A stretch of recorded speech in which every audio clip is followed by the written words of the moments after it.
সকলের অবগতির জন্য আমি বলতে চাই, সকল রাজনৈতিক দলের উদ্দেশ্যে বলতে চাই, জনগণের উদ্দেশ্যে আবেদন করতে চাই, আমরা যেন কোনোভাবেই আইনানুগ প্রক্রিয়ার বাইরে না যাই, সাংবিধানিক প্রক্রিয়ার বাইরে না যাই। আমরা যেন এই জাতিকে একটি সুষ্ঠু নিয়মতান্ত্রিক ধারার মধ্যে দিয়ে পরিচালিত করি। কারণ অনেকেই আবেগের বশে বলে থাকেন যে জুলাই গণঅভ্যুত্থানে যে জনগণের অভিপ্রায় প্রকাশিত হয়েছে, সে অভিপ্রায়ের অনুবলে শক্তি বলে অনেক কিছু বৈপ্লবিক আদেশ জারি করা যায়। এই বক্তব্য হচ্ছে আবেগী বক্তব্য। কারণ জনগণের অভিপ্রায়কে বাস্তবায়ন করার জন্যেই আমরা সবাই সংবিধানের আশ্রয় নিয়েছি এবং সাংবিধানিকভাবেই এই সরকার গঠিত হয়েছে এবং এখনও পর্যন্ত আইনানুগভাবে সাংবিধানিকভাবে আমরা এই রাষ্ট্রটা পরিচালনা করছি। এখানে কিছু কিছু বিষয় হয়তো অনেকে বিতর্ক নিয়ে আসেন যে প্রকৃত সাংবিধানিকতা কি রক্ষা করা গিয়েছে। আমি সবসময় উত্তর দিয়েছি, যত কিছু আমরা 106-এর মধ্য দিয়ে সুপ্রিম কোর্টের অনুমতির মধ্য দিয়ে আমরা বৈধতা দেওয়ার চেষ্টা করেছি, তারপরেও কিছু কিছু বিষয় আমাদের কাছে এমন মনে হয় যে সংবিধানের কিছু কিছু ধারা বোধহয় অ্যাব্রোগেটেড হয়েছে। কিন্তু সেটার লেজিটিমেসি পরবর্তী পার্লামেন্টে অবশ্যই সরকারের কর্মকাণ্ডকে যখন বৈধতা দেয়া হবে, তখন সেটা সংবিধানের ৪র্থ তফসিলে ধারণ করে তাকে বৈধতা দেয়া হবে, রেটিফিকেশন করা হবে। অন্যান্য আইন কানুন যেগুলো পাশ হয়েছে সেগুলোরও রেটিফিকেশন লাগবে।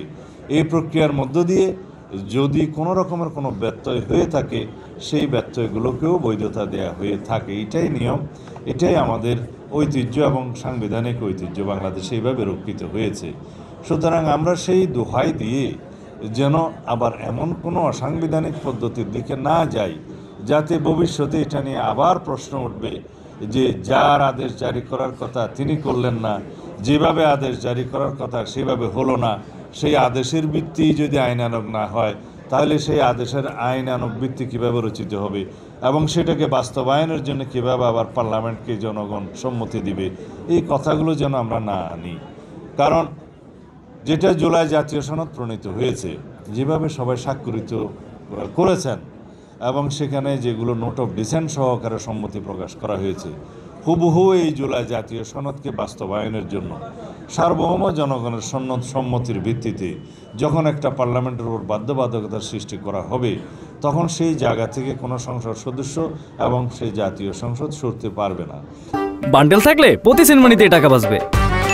বিকাশ সেনমানি বান্ডেল কিনে জিতুন প্রতি লেনদেনে। এবং সেইটাই হচ্ছে প্রকৃত জনগণের অভিপ্রায় এবং কনস্টিটিউয়েন্ট পাওয়ার।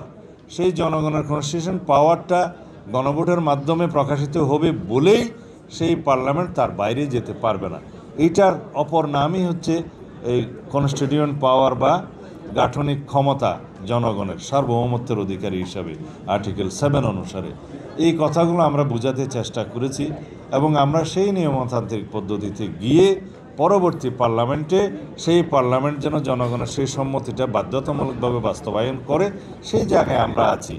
এখন যদি আমরা ইমোশনালি রাজনৈতিকভাবে সুখ অনুভব করার জন্য অনেক রকমের বাক্য ব্যয় করি, অনেক রকমের আদেশ নির্মাণ করি, সেই আদেশের ভিত্তিগুলো নিয়ে ভবিষ্যতে প্রশ্ন উঠবে, জুডিশিয়ারিতে কেউ প্রশ্ন তুলতে পারে, সেই জায়গায় যেন না যাই।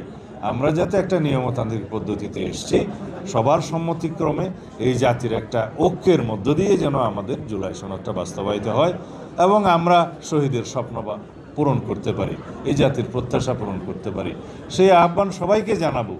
আমার ভাই যারা নতুন রাজনৈতিক দল গঠন করেছেন, এনসিপি, তাদের অনেক রকমের বক্তব্য আছে যেগুলো আমরা নিজেরাও ধারণ করি আমাদের অভ্যুত্থানের অঙ্গীকার হিসাবে, কিন্তু সেগুলোকে একটা বাস্তব রূপ দিতে হবে এবং বাস্তবের নিরিখে কথা বলতে হবে।